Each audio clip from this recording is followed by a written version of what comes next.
Hello gamers, Power Heal here, and today we are doing a PoE video for you. We've got the Totem Hierophant, and this is going to be the full build guide. So typically how we do this is we do a map to start, to just kind of demonstrate the build, and then we get into talking about the build. So if you just want the explanation, feel free to skip forward to that, but this will be the demonstration. We have a map here, Mausoleum. This is Scryed from Defile Cathedral, and we are using Incursion, Essence, Expedition, Harvest, and Abyss just to try and show you how the build performs in kind of all the league mechanics. I mean, not all of them, obviously, but a bunch of them. And these are some of the ones I have invested into on my Atlas anyway, so we're trying to make sure everything shows up.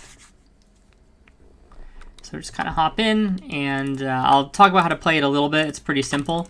You're basically stick and move with your totems, right? You place your totems, and you move, and just try and dodge things while your totems kill stuff. Relatively simple.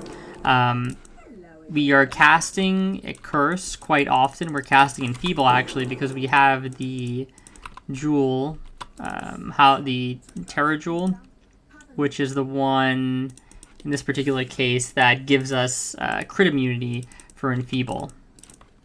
So we'll kind of go into that in the later portion of the video, but that's why you see me casting Enfeeble so often. We also don't really need like a damage curse to destroy these kind of easy mobs, and then when we do encounter a tough mob, we can just manually cast the other curses very easily, and we don't lose any damage because our totems are doing our damage. So I don't know how we didn't clear this. It's a bit of a grief here by me. Is it down here? Am I like trolling? Oh. We didn't quite get all of them, but so yeah, I don't use the big expedition explodey thing. You can if you want. It's not like that the build can't really handle it necessarily, but the problem is more that sometimes you just run into really bad revenants, and sometimes in a build like this, or a map like this rather, the revenants are placed in a way where it's very difficult to kind of place the big charge in a way where it doesn't completely just miss a bunch of the stuff if you get a bad revenant, like a lightning immune revenant.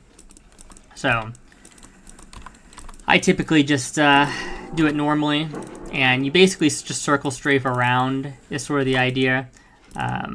This map can be a little bit awkward because there's multiple levels, so you have to be careful not to get tripped up on that. And then there's also stuff like this which kind of blocks you, so you have to be a little bit careful, and sometimes you have to redouble back the way you're coming. Expedition is probably, I would say, the most dangerous league mechanic for this build, just because the max hit of this build is not the absolute highest, and Expedition monsters can get really sketchy, especially if you have a lot of like really strong revenants, right? So especially if you end up taking these shrines, and you take like the bad mods like I just did, that was the percentage added as a physical, added as an element. So luckily this build actually handles things quite well because the damage is relatively high for an arc build because we invested a lot into damage, but also it's really just the auto targeting, right? It carries a lot, and the cast speed is very high, so even when we if we get like a suboptimal arc chain or just a very weak arc chain, which sometimes happens as we are using lightning damage, we have another to kind of come pretty quickly afterwards to kind of make up for it, right? So I'm just really bad at clearing these today. It's funny. So this map is taking probably longer than you'd expect, just because I'm demoing a bunch of the mechanics, and like a bunch of the mechanics have things where you have to like walk through the map, obviously, right? Like we're not, like you could obviously do a version of this where you clear through maps much quicker, which is probably more optimal. We're also like looting things we don't really need to be looting here. This is a map where you do the boss last because we're trying to get the divine altars to proc, is sort of the idea. That's why we're using blue altars. Again, it's actually not ideal for this build to be using blue altars, right? But I don't really care. I just like them. I don't know. I think we're just going to go with the... I don't even know what a Calgarian Scarab is, to be honest. I feel like that's rare, right? We'll come back and grab that later. I think our inventory is kind of griefed.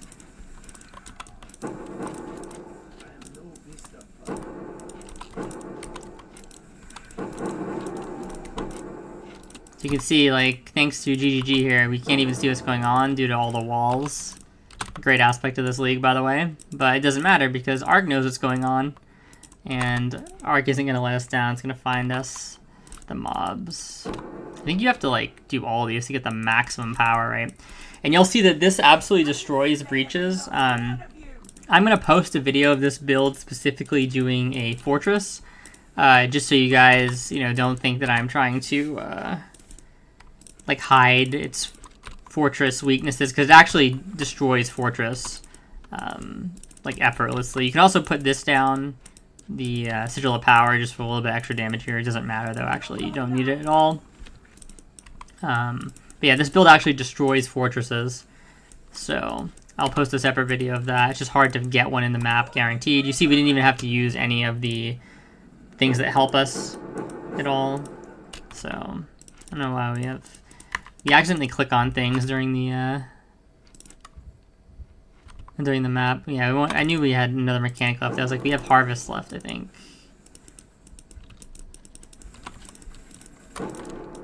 We also run boxes on this. This is a very good Harvest killer build, because you can, like, pre-set up a lot of things. Speaking of which, something that I haven't mentioned yet that you're probably wondering why I'm doing it, and I'll talk about it on the next Harvest pack that we kill here. So, you notice that I'm casting Cold Snap, right, for the Chilled Ground, and that's because we're using Algor Mortis Hands, which basically means everything in the Chilling Ground takes 35% more lightning damage, and is sapped when the lightning damage hits it, so it's really, really strong.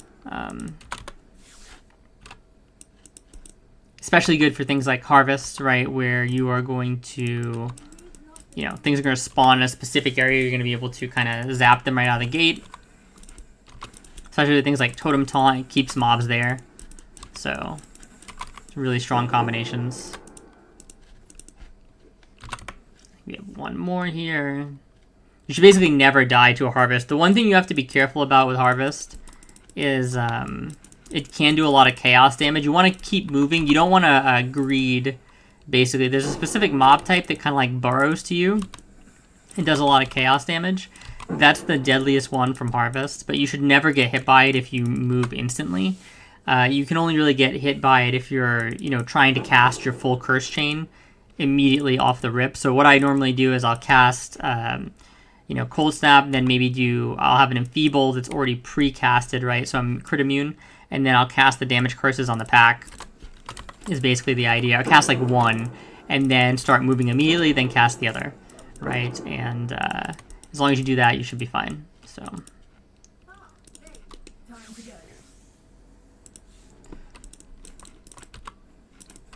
Doing the last Alva here. You can see, even like in something like Alva, where there's a lot of chaos damage, even though the build only has 2k normal HP, it does pretty well. It's because we have quite a bit of chaos res, and I'll talk about that when we talk about how I like to configure the build. You know, you can run less, you just have to play better, a bit less recklessly than I'm playing right here. I'm just kind of trying to do this quick for the point of the demonstration. But I like playing with more chaos res because it just allows you to kind of send it more, if that makes sense. So we'll go and kill the boss here. Where is it?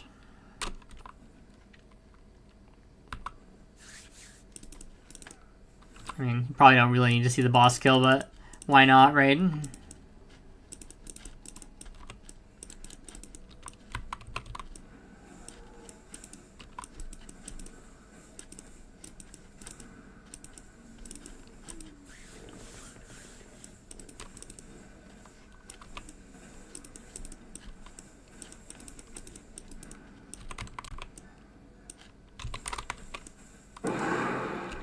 So just huge damage. And we will head back to the hideout. So that is the demonstration. And we will just get into how the build kind of functions. So I guess we'll take you through the gear first, and then we'll do the tree next. And we'll kind of just explain things along the way. So we'll start with the weapon. The first weapon that I recommend you get is it's the Staff of Anguish, I think it is, West. And that's the one, it has like flat lightning damage on it, and your lightning damage penetrates 20% lightning resistance, something of that sort. And it's a really strong weapon. It's basically like 1 chaos, even at the league start at this point. And yeah, it's just a great weapon for when you first kind of get into, you know, maps. And the main reason, I'll kind of cheat a little bit and show you some of the tree that we use staves, is for 2 things. It's kind of for block as well as for damage, because this cluster right here is just insane for damage, because you get this 60 crit multiplier if you haven't dealt a crit strike recently, and you don't actually deal crit strikes yourself since you have totems, so that's huge. And then we have this cluster down here, which is just tons of block, and then you get this really insane node counterweight, 60 crit, 30 multi, which is absolutely incredible. And then the staff mastery nodes are pretty good as well. Both this one right here as well as the 30% increased defenses are incredibly strong. So staves just do a lot of damage. The thing is, obviously, you don't have shield charge with them, right? So it's a little bit of a disadvantage. But this build is kind of going for like budget a bit, right? And you can get a lot of damage on a budget with a staff. So that's why we go with the staff. And this staff is kind of like the next tier that you would upgrade to. Now, in this particular league, the +3 to all spell skill gems is very cheap. It's like, I think I actually got this one for 10 chaos, which is kind of crazy. Usually they're like a divine, so it's not that bad. Sometimes they're like 50 chaos, right? So I would say expect to pay at most a divine, and then at least like 40 to 50 chaos in a normal league. I think that the tree has made the availability of stuff like this a lot higher, obviously, because we can just get fractures from the tree very easily. So that's what happened here. And normally what you would do is you just get one of these and you would essence craft it. And I'm going to show you kind of what I had as like an intermediary staff before I actually did the multi-mod craft. I believe it's in here. Oh, this is the actual staff that we'd use initially, the Anguish West. And then there was another staff in here, if I can find it. I think it's this one. No, this isn't the one. I should have had this prepared for the video. Okay. I mean, it's not really that important, but I guess the idea is, so what I do is I use essences of, let me find them here. It's the cast speed one, which I believe is, yeah. I use essences of misery, and we try and basically just roll this into a good staff. Now, at the start, you are going to be looking for kind of like anything when you don't have the divines to multi-mod it, right? You're going to have +3, you're going to have cast speed, and you basically just want something you would get 1 or 2 good mods and then craft the next mod is sort of the idea, right? So just like a 5 mod staff or even a 4 mod staff goes a long way, and that should definitely outdamage your Staff of Anguish West.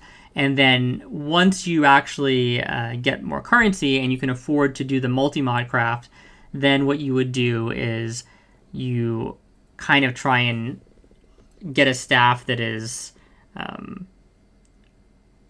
has like open slots, right? And at this one, I think we had another mod on here, and we had to annul it. So basically, like, you're just using essences, and then you're annulling. And then when you get what you want, you just multi-mod it. Really simple. Now, the BIS version of this staff is actually a +2 to all spell skill gems, +3 to level of lightning gem, so it's +5 and you have both plus to spells from the prefix, and then you add percent spell damage, or a percent. In this case, it's spell damage, and gain 8% of non-chaos is extra chaos damage. And then, you just put whatever else on it, depending on what other mods you got. So Obviously, a +5 is the best case scenario. It can be hard to hit, especially with essences. If you were trying to go for +5, like let's say you already have a decent staff like this, so you already did the multi-mod version, you have something pretty strong like this, and you just want +5, the best thing to do would be to use fossils to craft the +5 staff. Now, if you search on YouTube, there's plenty of guides already that show you how to craft a +5 staff with fossils, so you can just go look at those. That option's a bit more expensive, but obviously, it has the potential to yield greater results. When you're first starting, essences are great for your value. And to just explain why we use cast speed essences, right? So you'll notice that we have crit multiplier on this staff, and actually is not that high. And the reason is because crit multiplier is a global mod, there's not really a caster-specific version of it. So since there's not a caster-specific version of it, when you have something like a staff, usually the caster-specific stats on staves will be different than the caster-specific stats on one hands because it's taking up 2 slots, right? In other words, you can't run 2 wands when you have a staff. You can't run 2 scepters when you have a staff. So the cast speed goes way higher. That's why you see it's 40-some% when a one hand would have 30-some%. And that's why something like spell damage goes higher, damage to spells goes higher.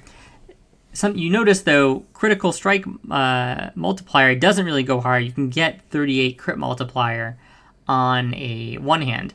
And that's because it's just a global mod. It doesn't really have like a caster equivalent like crit does, like cast speed.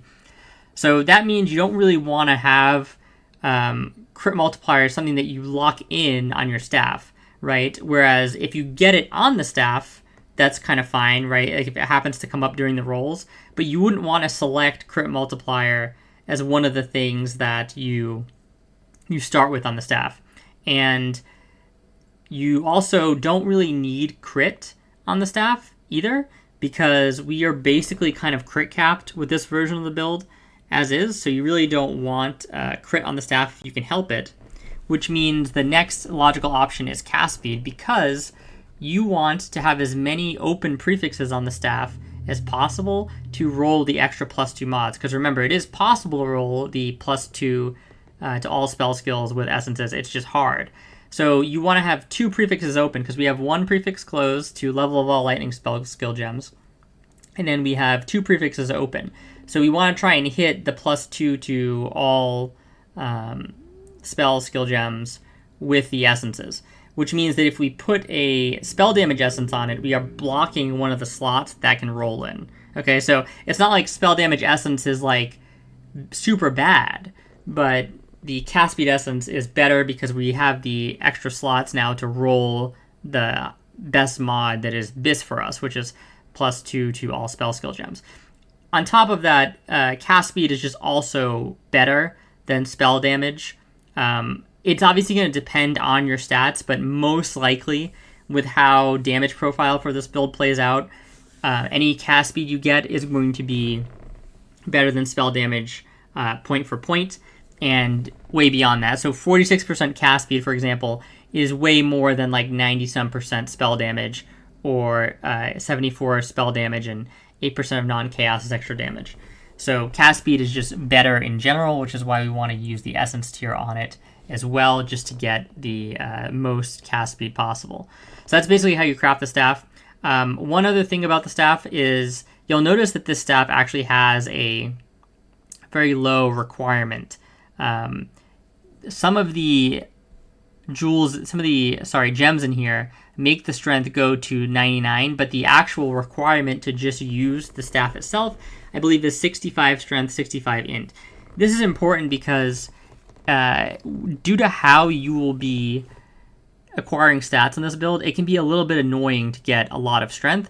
So to kind of just show you other staff examples, I know we're going really in depth on the staff, but it's kind of the main thing of the build that, is you're going to be crafting or whatever, right? So you can see this is 89 strength, 89 int, 113 strength, 113 int. So a lot of staffs have these kind of higher strength multiplier or strength requirements, and the issue is that we can't really get to those easily.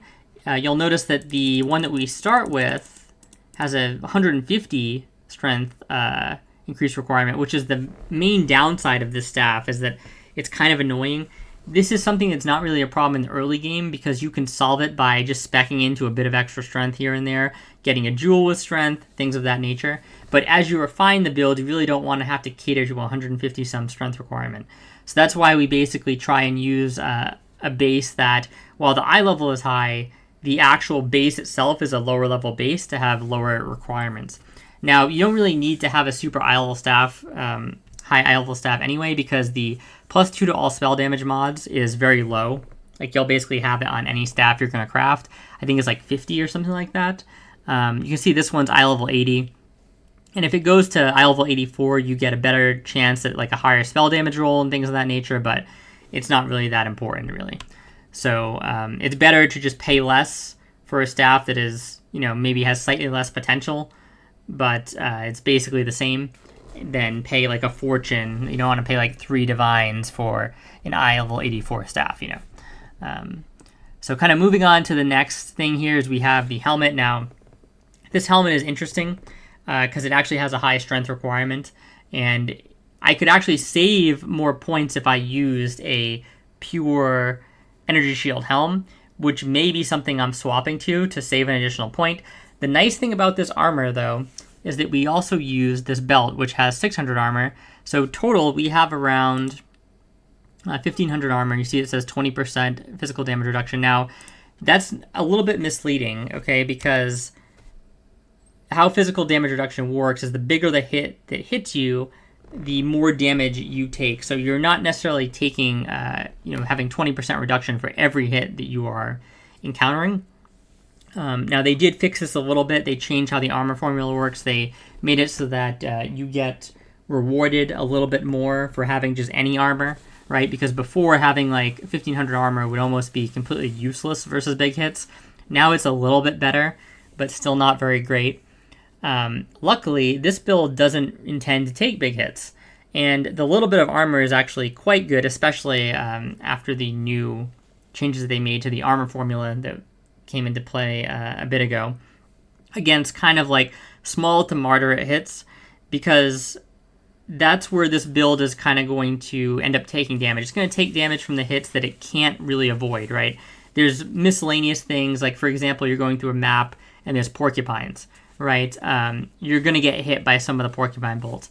This is where the armor kind of comes in, and having a little bit of armor will make you take less damage. Right now, it's not going to make you immune to porcupines or anything of the nature. You still have to be cognizant of what you're doing, but it gives you enough armor to kind of take the edge off on some of these smaller to moderate hits, and then you can avoid most of the huge damage physical hits in the game, is sort of the thought. So I actually do like having the armor on the helm. It just stinks that the strength requirement is so high. You can obviously use a helm that's not quite as high tier, right, and would have a lower strength requirement as well. So basically what we're doing here is we just want health and resistances and energy shield. And we ended up getting a little bit of life regen, which is always nice. And for the implicits, you can see I really like having 7% of damage from hits as an element. You can get more damage there. You can get mana regen there. There's a bunch of stuff you can get. It doesn't matter too much, but I would suggest having physical damage taken as an element, because this build doesn't have very good physical mitigation, especially given we are giving up our endurance charges for Arn's Anguish. So just something to keep in mind when selecting your helmet. Now, the neck here, this is a very simple neck. We have it double corrupted, so you're not going to have this at the start, but it's not really that important. I think the best corruption you can get here is the movement speed. This one actually only costs like 20C, if you can believe me, but that's going to be kind of like a rare find, and you should be able to find at least one of these mods, I would say, for 10 to 20C, and then I just slapped some essences, or not essences, I slapped some catalysts on it until we happen to get a useful catalyst thing. So we have, you can see the 18 to resistance modifiers, which is nice because the build has a hefty all-res roll on it. Now, obviously, you want the base all-res as high as possible. This one wasn't. I bought this from somebody else. If you're corrupting these yourself, obviously make sure to get 25 all-res. You can still get them very cheap. and then put the anoint on that you want, and then corrupt away. But yeah, that's basically what you're looking for this. It gives a decent amount of damage via the flat damage on the charges, and we have the charges all the time, so you don't have to worry about the downside of less charge duration. And yeah, it's just quite strong. The mana regen is very nice. The critical strike multiplier is not something we really use much on this build. If you use a helmet that is unique, you have an easier time getting +1 to power charges, and that actually allows you to make use of the 38 crit multi on the neck, because right now we have a flat minimum of 5 charges, and then if we get an extra +1 from the helm, then it will allow you to actually gain a charge that is limited duration. So you can keep gaining a charge over and over and proccing the crit multiplier here, and you would gain the charge by casting curses from your Anathema. You see 20% chance to gain a power charge when you cast a curse spell. So that would be how that would work if you wanted to go that route. If you wanted to use a unique helm, there's tons of options you could use. There's I can talk about some of those, but there's just so many. There's the one where it's like Vol's Devotion was the one I was using before, I believe, where if you don't have any corrupt items, you gain 400 health regen per second, which can be really strong. But you lose out, obviously, on a lot of the strong corrupts, so I wouldn't personally do that. And I would use something else. So that's a little bit about the neck. The reason why we allocate Disciple of the Slaughter, so I think it's just like the most damage. Otherwise, you could just, when you're starting early on, you would just allocate Heartseeker. This is only like a very small amount of currency for 30 crit multi. It's very similar damage-wise. You don't really gain that much out of going to Disciple of the Slaughter. So just something to keep in mind there.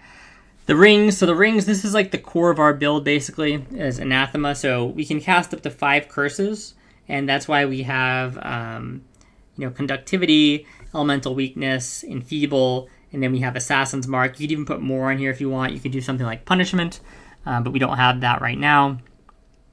And that's kind of like the crux of where a lot of our single target damage comes from, is we're able to curse stack on a single target.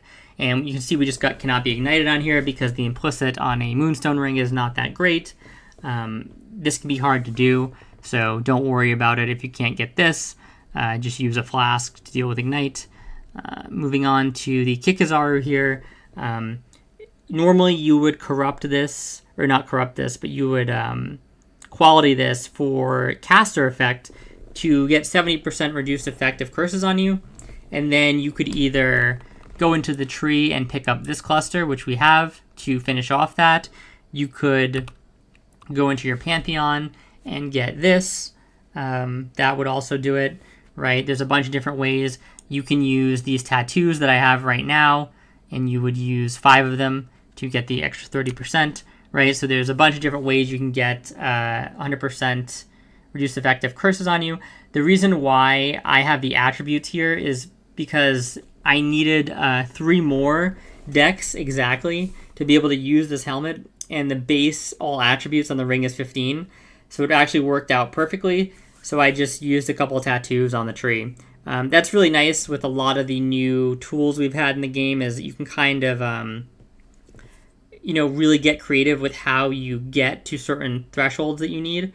Because way back in the past, you would have just had to use a Kikazaru, right? Now you could even use something like a rare ring if you want, right? That has curse effect on it, and you can supplement that more with the tree. You can get more life on the ring, more other stats. The reason why I like Kikazaru is because I actually do really like the regenerate 3 life per second per level. You could also even use the new Kikazaru if you want more of like a mana-centric thing and you don't care as much about the health regen, and you want to lean more into the mind over matter aspect, and you can get the one that's like 2 mana per level. So it'll give you basically like 190 mana extra flat, which is quite good. So you can do a lot of options with a Kikazaru here. The Algor Mortis, these are the gloves that we were talking about. I haven't gotten a good corruption on these yet, but this is another great candidate for corruption. You would use crit, or you would do cast speed both work. You can obviously get both, which is really strong. You can also get a curse that if you don't feel like casting that curse, like I think Elemental Weakness and Enfeeble are 2 curses that are available on this. The only thing is if you use Enfeeble from the gloves, then obviously casting it feels sort of redundant. Keep in mind the curses that you can get on these are lower level, so they're not as effective as like full-on curses that you're going to be casting. But yeah, we basically just use these because they're insane. The sap is really good. It's like 20% less damage or something crazy like that.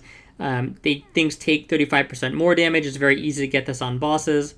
Double resistance, right? So we have like 40 total resist on the item, over 100 energy shield even though we don't have life, and 20% effect of non-damaging ailments. This build can very easily get a max or close to a max shock on a lot of things, just not super endgame bosses. So the 20% effect of non-damaging ailments goes huge. Rainbow Stride. So these I feel like are super underrated boots on a budget, basically, because keep in mind a lot of this is meant to be budget. We have some obviously things that are more expensive now because we've upgraded, but you can use very low tier starter items here. The main thing that's expensive at the start is Anathema, and it's really not even that expensive in most cases. This is like the most expensive item though. And then everything else becomes super easy to get. You can even use a 5-link soul mantle. It's not really a problem. So this is why we still see some of the budget remnants. Now, you could replace these boots with really good rear boots if you want. I personally still do like the spell block on them. I think it's quite good, and I'll show you how that works in the PoB actually in a moment. And yeah, so just really strong boots. They're particularly good with the corruption. Without the corruption, I don't like them as much. Obviously, at the start of the game, they won't have the corruption, but you don't really need 30% move speeds 30% move speed boots right off the bat. However, once you kind of get into tier 16s, that's around the time where just having the extra move speed is really nice. This build survives off mobility, so any additional move speed you get from things like this and this just make it easier to kind of function on the build, right? And then the last main item before we talk about the chest piece is the Arn's Anguish. Now, this is something that... Sorry about that. This is something that we use to kind of just pump up the damage of the build a little bit. You don't have to use this. In fact, it's much easier to get the build to work when you don't have this. Before you use this, you are basically just using a heavy belt because it has a strength implicit, which makes getting strength requirements really easy, especially when you're using that Angernod West staff that we were talking about earlier. And then eventually you kind of transition into this. You don't need the aura effect. It's a little bit of extra damage, but nothing crazy. The thing that sticks out about this belt, and the reason why I use it, is because it really helps our shock. You want to think about shock like this with this build. What we're trying to do, basically, is snapshot sort of a crazy shock on the target. And how we do that is we have a bunch of totems, right? We have 4 totems, and they cast very quickly. And the idea is that a lot of those shocks, because it's lightning damage, are going to be relatively weak, right? But all we need is for one to high roll. And we're casting a lot of shocks because, like I said, we have 4 totems, casting it, I think, at least over 2 casts per second on each totem. So the idea is that the brutal charges here give us triple damage capability, right? So I think it's 4% triple damage per brutal charge. So it's like something like, I want to say 20%. No, I think it's 3%. I'm not entirely sure, but I think it's like 15% chance to do triple damage. It's either 15 or 20%. And the idea is you just need enough of those triple damage shocks. You get one that high rolls, like a good lightning value, and that applies like a really hefty shock. And then you're hitting so often, you're going to generate another one of those that's similar by the time that shock expires. So that's basically what you're trying to do. We're just trying to pump up the shock damage using the brutal charges here. And one of the weaknesses of Arc in general is that because it only chains so many times, it tends to not do super well versus great density. So I'd say it's mostly fine in tier 16s, even tier 17s, but if you really, really over-reduce them, right, that's where this build can struggle a little bit in terms of just not being able to maybe keep up with the amount of monsters. Pumping the damage with stuff like Arn's Anguish is really, really helps that, because if you can kill a wave instantly, then the next arc that comes out is going to a fresh set of targets. And that's kind of like the thought process you want to have. Also, obviously lightning damage, we're just doing high amounts of damage, so we're kind of stunning with hits, right? So all these things kind of contribute where you just want a very high damage arc as possible. And we're really relying on the totem aspect of the build, the totem taunt, right, to kind of keep us safe. And we want very, very high offensive stats. We want to end the fight before the danger is there in a lot of cases. And as you saw through the map run through, it's pretty easy to do that in most cases. So let's get into the kind of build here. Actually, I think I'm just going to bring up the path of building here. That's what I'm going to do. It'll just be easier than going into the the actual skill tree. Okay, so this is directly imported, I believe, with minor changes. So we'll just kind of look at this, right? Yeah, so we'll kind of touch upon the main points, I guess. So we already talked about the staff nodes, right? These are kind of key and core to the build itself. I would say the next thing are the totem nodes. The totem nodes right here, we get this totem mastery for the 5% reduced damage from hits, because this is just kind of insane, right? It's like 5% reduced damage while getting a good cluster is really good. Then this totem mastery we take for taunt. We take the totem life and resistances nodes here just because, like, why not? We're going to get a little extra damage out of the Caspi nodes, but if your totems survive an extra hit, that can be just game changer in terms of certain bosses or, certain encounters you're going to bump into maps. So it's way better to just bank on, these kind of doing something. And your totems start, I believe, at 40% resistance or something like that. So it's a substantial increase having like 32% additional LE resist on your totems for sure. Then we obviously have, like I said, the staff clusters, and we actually get this node, which is a new sort of addition from previous iterations of this build, because we are getting exposure, and this makes the exposure that we normally do is like 10%, I believe, because it's just from the awakened gem, and this makes it to 18%, so we're gaining like 8% resistance pen on this, which is crazy. So that's really strong for 1 point. Then we get the mana wheel over here, and the lightning wheel over here, and then we get the caster mastery over here. So this is for block, it's more staff stuff, right? But this right here, the caster mastery, is insane, especially because we're casting so many curses. We have totems, we have flame dash, right? We have curses, and then sometimes we're casting the frost, the cold ground. So there's a bunch of things we can cast. This is usually at like 30% additional cast speed from this node, 30 to 36% at all times. So that's absolutely insane. Just a really strong node there. Then we get some life. This is something that I like to take it because the build does need chaos res. So it's sort of a kill two birds with one stone sort of thing. You can deallocate these points and put them somewhere else if you want. It's not the end of the world to do that at all, but I just like them serving the dual purpose. They're particularly good early on when you don't have a lot of gear flexibility and you kind of need to get chaos resist from the tree. So that's something to keep in mind. Obviously, we do the weird pathing up to here just to gain some extra points. We take these two nodes, and we take this as well because Arcane Surge, it does 20% more damage when we take this Arcane Blessing node, and this increased effective Arcane Surge also affects the more damage from here. So that's why we really like increased effective Arcane Surge on this build if we can get it, and we do take it from there. Not to mention having a little bit extra mana never hurts. And I'd say the main thing, I forgot to talk about this, so this is the power charge wheel, just good in general. Get the extra minimum charge so we can have 5 minimum charges up at all times. And then cannot be shocked here is amazing when you're at maximum power charges. So we have cannot be shocked from this charge mastery. We have cannot be ignited from the ring, the corruption on the Kikazaru.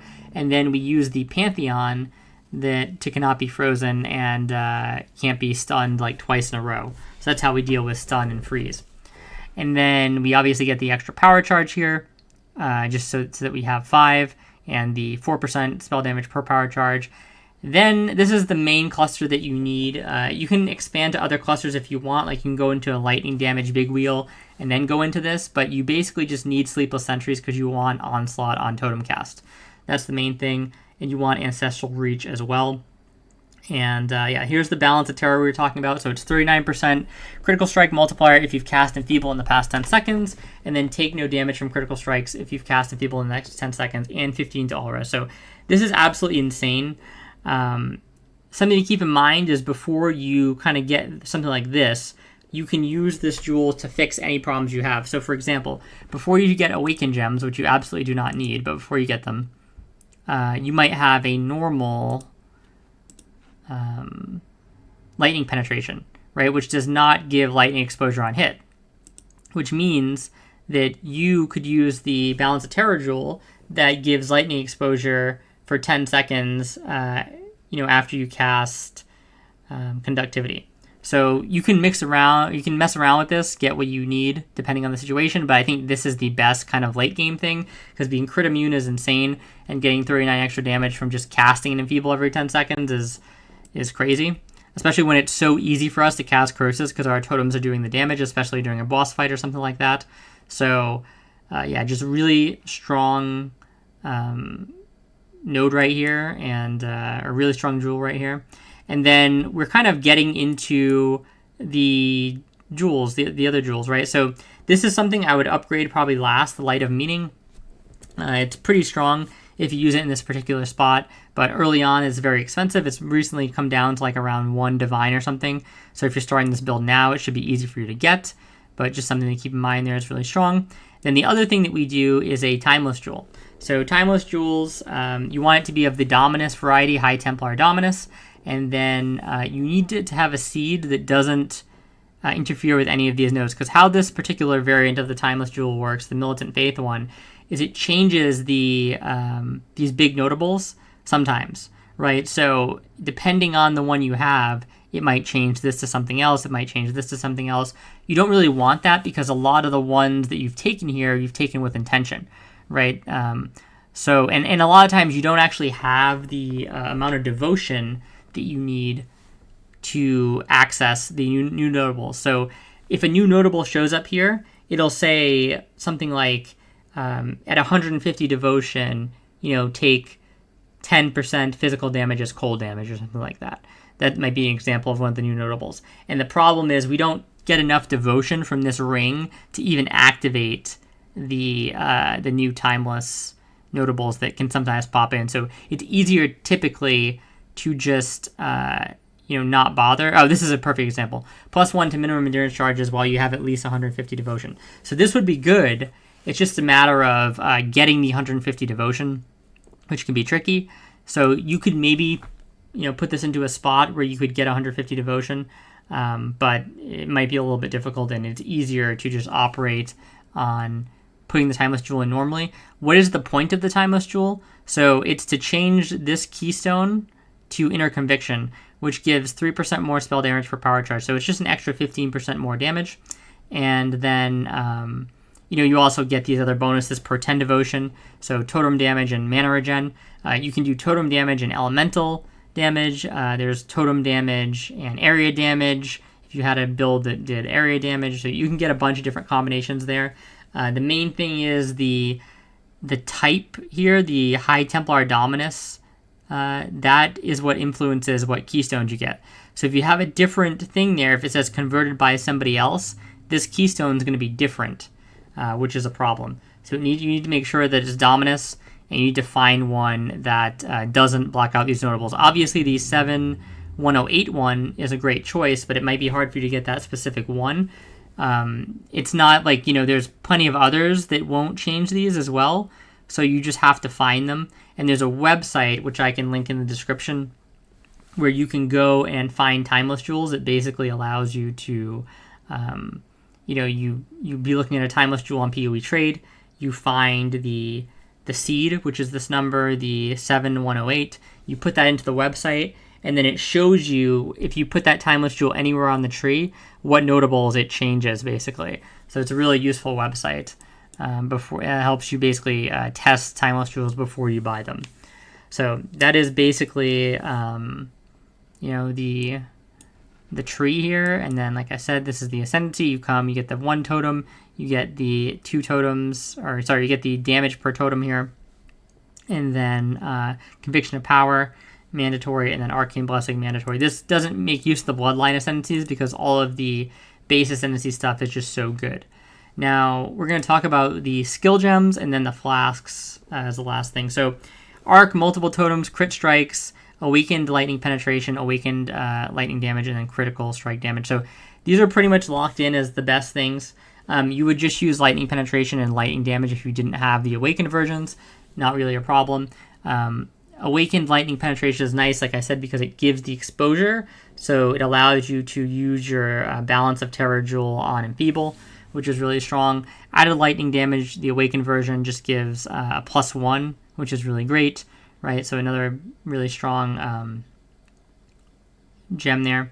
And then we use multiple totems because not only is the single target damage a little bit better, I believe, from when I tested it, but also the thing with multiple totems is that, again, the issue we have with arc is when you place a totem and it shoots out an arc, it only goes, however, like 10 to 12 chains or something like that. So having 2 totems makes your clear feel infinitely better. So on some builds like Flame Blast Totem, you'll see a lot of people, I think there's another totem creator who he recommends Flame Blast Totem, and he doesn't use, I believe, multiple totems. That tends to be because like a single big Flame Blast Totem tends to be fine for a lot of clear scenarios, right? But in this particular case, you really do need the multiple totems to make the clear feel good. It's not really a big deal because like the single target is very close either way, right? The one downside to this is it does negatively impact your shock multiplier by quite a bit, because not only do the skills deal 20% less damage, but you are foregoing using another more multiplier in here, right? So that's obviously not so great in that regard. But it feels buttery smooth with multiple totems, so I absolutely recommend that you do that. And in terms of what you would drop, the last thing you add on here is crit damage. Typically, you want critical strikes before crit damage, because even though crit damage is going to affect your max shock potential, critical strikes is going to feel more consistent in terms of clearing out packs of monsters. You'd much rather have a crit than not, given the amount of crit multi you run on this build. If you're doing bossing, you could swap in crit damage for crit strikes potentially, if you just want that higher max shock value. So something to kind of keep in mind there if you're on a 5-link and you're unable to get both. Sigil of Power, Cold Snap, obviously with increased duration and more duration, makes complete sense. Flame Dash, we just keep it as a single link. And then Assassin Mark, we keep it as a single link because Assassin Mark has no duration and it doesn't have an AoE component, right? It just goes on one target, so you don't need any augments on that. Wrath with Eternal Blessing, and then Immortal Call, increased duration, and cast when damage taken. So that's kind of like our little defensive layer. Nothing crazy, but it's just something that's nice, helps out, right? And yeah, that's basically our gems. And then for the flasks, right? So we use a flask for poison immunity and a flask for bleeding immunity. And then what you would basically do is you would swap the poison one for an ignite one if you don't have ignite immunity, because ignite is the much more common ailment. I would say especially, it's something that you have to worry about more, especially because we get a decent amount of chaos damage or chaos resistance on this build. which really helps us deal with poison damage as well, right? So this is kind of maybe not as needed. If you wanted to put another flask in here, a different type of flask, that's fine. But these are the two that I run. Then I use a Quicksilver, obviously. I use a Wise Oak when we balance out all our resistances. Obviously, if your resistances are not balanced, don't use a Wise Oak until they're balanced, right? I guess you could, theoretically, because the Wise Oak, it penetrates whatever one is the highest uncapped elemental. So you could just make a Lightning your highest if they weren't going to be balanced. But it's really nice to have this balance so you get to make use of the 6% reduced damage taken of each element, right? So that's quite good. And then obviously we just use a Diamond Flask here. I have Stun and Block Recovery on it, but you can put crit on it as well. You see that we're basically like almost crit capped here, as is. So having a little bit of extra crit on the flask wouldn't really help, which is why I end up going with the Block and Stun Recovery. I think the crit cap is it's with crit being on Algor Mortis, so if we remove this and we just had like a normal Algor Mortis, then getting the flask roll or the crit roll on the flask would be better. It would basically probably compensate for not having this. It would be at around the same crit, around close to 100%. So yeah, that is basically the build and how it works. I don't think there's anything else to go over. I know there's a lot, but if you have any questions or comments or concerns or anything like that, feel free to leave them in the comments. Oh, I did want to talk a little bit just about like our end game kind of defensive stats here. So, because the build doesn't seem very tanky at first, right? But keep in mind we have a little bit of armor. Okay, you have 25% block. All right, and we have a decent amount of block recovery because we have the Pantheon, which is this one right here, the Brine King one, right? And we have all these allocated. So we have the chance to avoid being frozen, block and stun recovery, and then we also have block and stun recovery from the flask thing here, right? And I don't think we have any other on the tree. One thing to note is even if you don't get a good corruption, like on the Arn's Anguish, the base implicit on this is actually quite good for this build because we do block and we don't have stun immunity, right? So block and stun recovery is still a great stat to have for this build. So if you're unable to get a good implicit on this, like the Wrath or effect, that's fine. The baseline one does great as well. So yeah, we have 25% chance to block attacks, 75% chance to block spells. We're a little bit over, which is insane. We have 12% positive chaos res, and keep in mind, we only have this life pool, but we basically dip into half or 40% of the mana here, right? With Mind Over Matter. So we end up having a decent chunk of life. If you take the energy shield and you add it on top of the life, right, we're basically at 3600-ish, right, 3600. And then if you take 40% of the mana as health here, we're getting another 1200-ish, right, at least probably 1100-ish actually, I guess, right. So we're almost at 5k total, and that's with some spell block. And we have a high amount of regen. And what we actually do with the regen is, this is going to sound crazy, but we put it on Zealot's Oath, so it's ES regen. And this really helps maintain our ability to not get one-shot, because what it's doing is it's basically constantly refilling our ES, so that for every new dangerous encounter we hit, we have full energy shield. And that makes our susceptibility to one-shots much less than if our energy shield was down all the time and we basically just had the health with the mana, right? We get a lot more effective max hit out of having the energy shield up all the time. And with the totem build playstyle, it's really easy to just, compensate for life lost with your life flask. And especially given how we have so much chaos res, a lot of the degen effects or things that would chaos damage that would bypass our energy shield and go into our life and mana, they're not only made easier and more manageable by the Mind Over Matter aspect of damage going to our mana, but it's also made just easier by the decent amount of chaos res, so we can compensate better with Flask usage. It sounds crazy, but I don't really die on this build. It's super safe. The only reason why I'm level 96 still is because I just haven't played this build a ton. I'm just kind of getting around to making the video now, but it's incredibly safe in normal maps. I would say that like tier 17's a little bit more of a struggle, but even then it's more how well you do the bosses, because the build doesn't have an obscene amount of damage, right? It's good damage. As you can see, it's like, I think it's 18 mil here, right? Yeah, when you combine all 4 totems. But it's not like an obscene amount of damage, so you still have to play the game, right? You have to dodge things on certain fights. Like, for example, the Sanctuary boss, right? You can't just, like, run into every wave on phase 2 of the encounter and expect to live it, right? And you're not going to instantly kill the mini-boss on the encounter to get past it so the waves don't come out. So you have to, be looking to dodge still and actually interact with the mechanics of the game.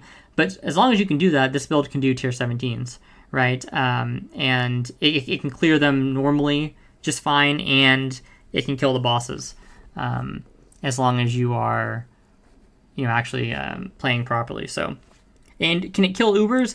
I believe I don't really Uber much on this guy, but I don't see why it wouldn't be able to kill Ubers. It's kind of just the same story where you have to be like more mechanically sound, right? Like you're not gonna have as much leeway as some tankier builds, or you're not going to obviously completely be able to bypass and skip mechanics like you would on builds with an insane amount of damage. At its core, this is like a mapping build, right? It's not really meant to do bossing or anything of that nature, which is mostly why the tier 17s are just a little bit more annoying, because the bosses are a huge step up in difficulty over tier 16 bosses, right? But assuming you can do those bosses, you understand them, the mechanics, this can absolutely do tier 17s.